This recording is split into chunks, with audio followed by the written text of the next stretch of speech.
Les ventes de la division automobile ont plongé de 8,5%.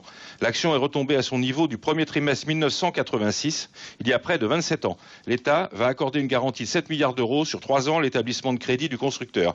Quant à FFP, société cotée qui représente les intérêts de la famille Peugeot, elle dément vouloir vendre. C'était Jean-Luc Champetier d'Investir pour RFI. Merci à vous Jean-Luc Champetier. Nous reviendrons bien évidemment sur cette intervention de l'État dans les affaires de PSA, Peugeot, Citroën. Juste après le rappel des titres de l'actualité internationale, ce sera avec notre invité Bernard Julien, spécialiste en économie industrielle. Mais tout de suite, le point sur l'actualité internationale.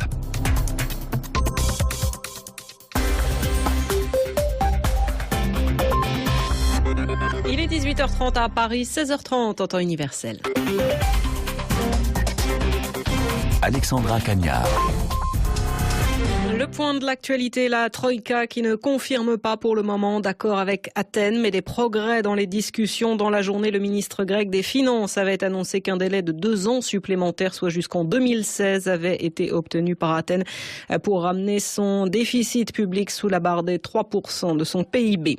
Il se dit effondré et annonce son pourvoi en cassation. L'ex-trader de la Société Générale, Jérôme Kerviel, la Cour d'appel de Paris a confirmé le jugement de 5 ans de prison dont 3 fermes. Jérôme Kerviel reconnu responsable de la perte record de près de 5 milliards d'euros à la banque en 2008 et qui va devoir, selon le jugement, rembourser cette somme au titre de dommages et intérêts. L'établissement bancaire a promis de se montrer réaliste quant à ce remboursement.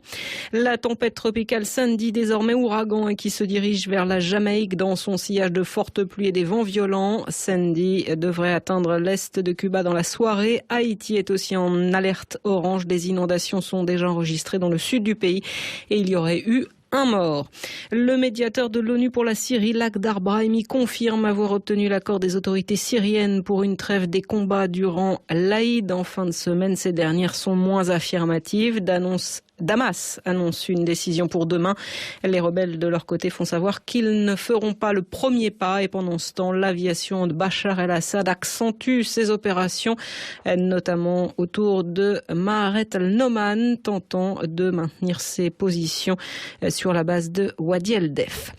La création d'un fonds contre les plus démunis en Europe, proposition de la Commission européenne ce mercredi à Bruxelles, un fonds qui serait doté de quelques 2,5 milliards d'euros et ce jusqu'en 2020, destiné en priorité à l'aide alimentaire, mais aussi aux vêtements et produits de première nécessité pour les sans-abri et les enfants en situation de privation matérielle, une population évaluée à 40 millions de personnes dans l'Union. Les Russes, de plus en plus nombreux,